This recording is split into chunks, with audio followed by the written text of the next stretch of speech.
In the 14th century, Europe fell silent. People were dying so fast, there was no time to count the bodies. Cities emptied, villages vanished from the map, churches filled with prayers and self-punishment. This wasn't just an epidemic. It was the end of the world as people knew it. We call it the Black Death, but it's not one story, it's hundreds.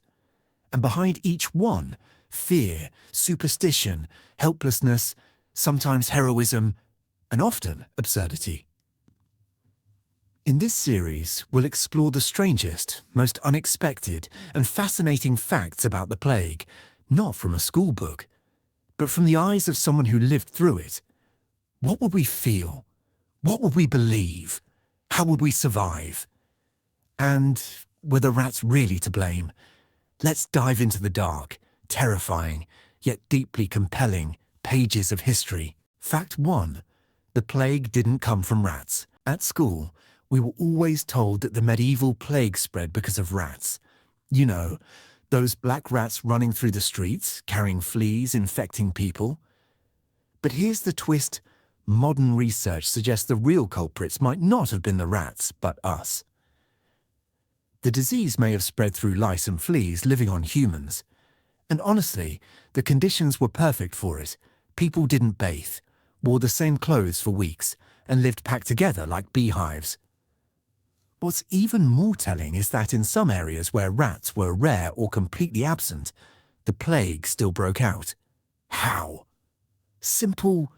The epidemic could have spread through contact or parasites living directly on human bodies.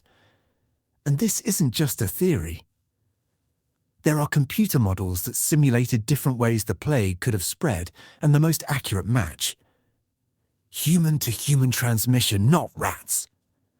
So maybe rats have been falsely accused for centuries. Turns out we were the plague all along. Gross. Absolutely. But probably true. Fact 2.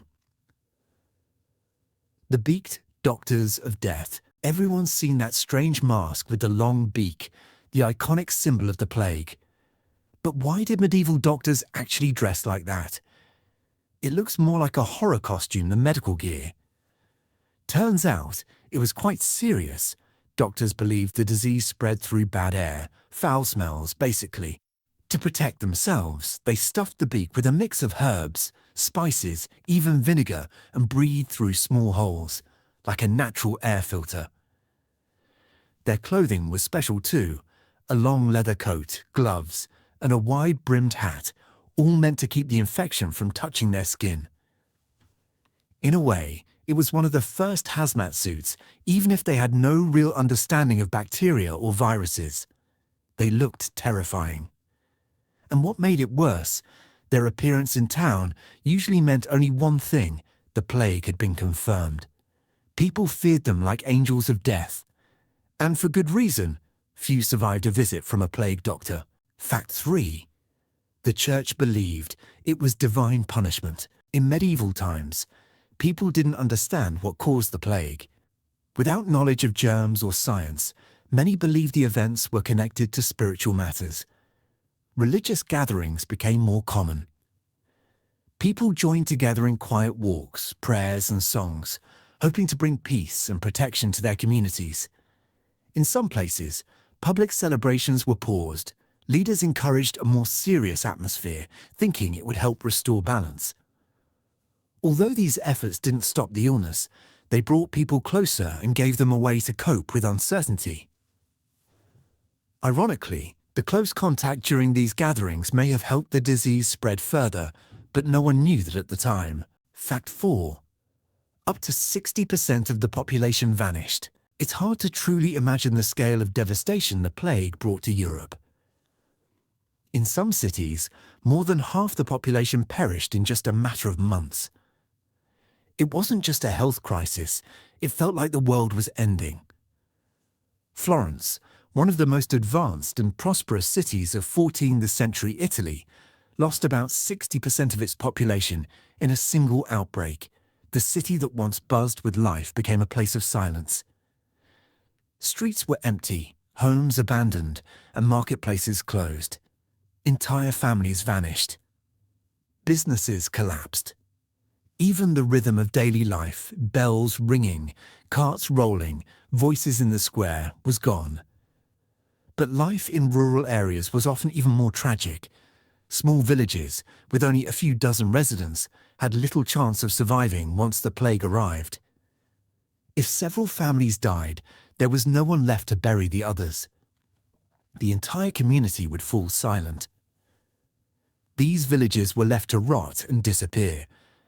Many were never rebuilt.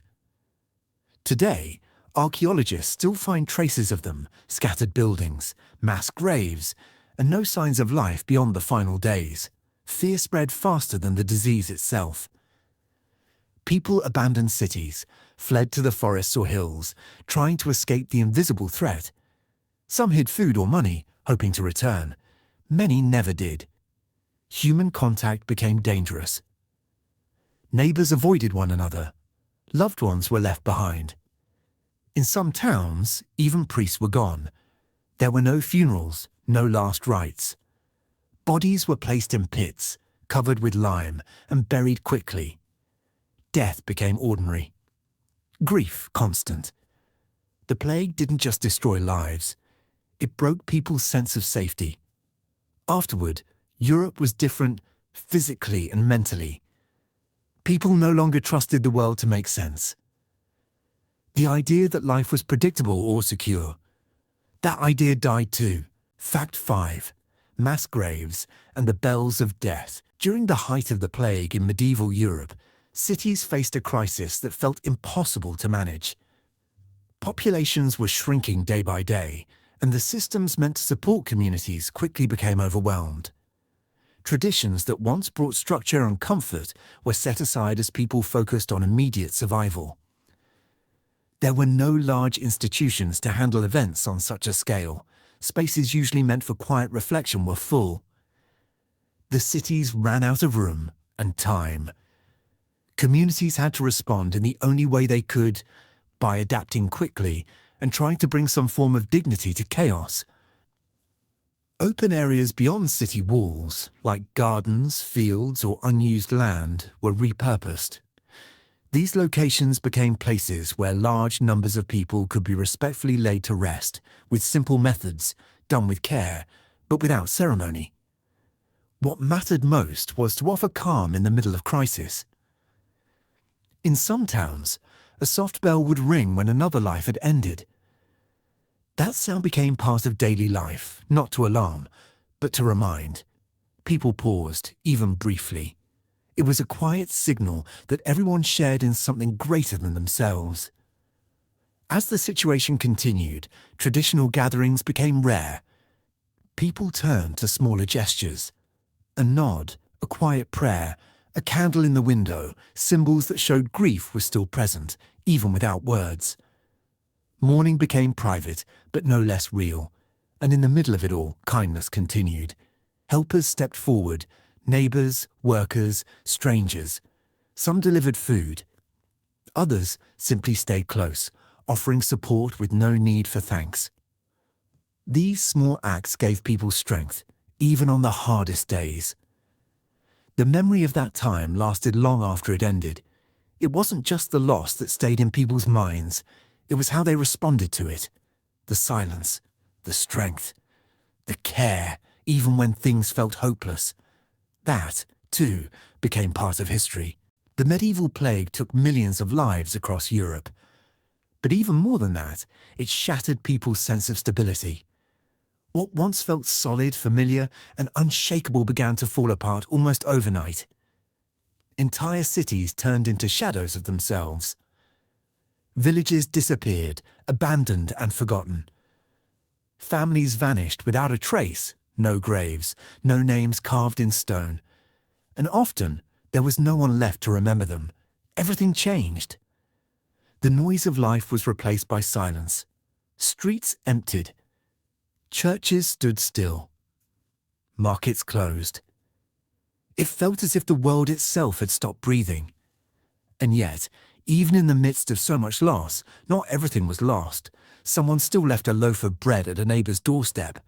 Someone still reached out to hold a hand when there were no more words to say. someone still rang a bell for those who couldn't be mourned in any other way. Because even in the darkest times, when the world feels completely broken, there are people who quietly hold it together. Not kings, not armies, but ordinary people. Those who chose care over fear, presence over panic, compassion over silence. Maybe that is the most powerful memory left from that time. Not just of how many died, but of how we chose to live, even while death stood close. In the end, what remains is not only the tragedy, but the small acts of humanity that refuse to disappear.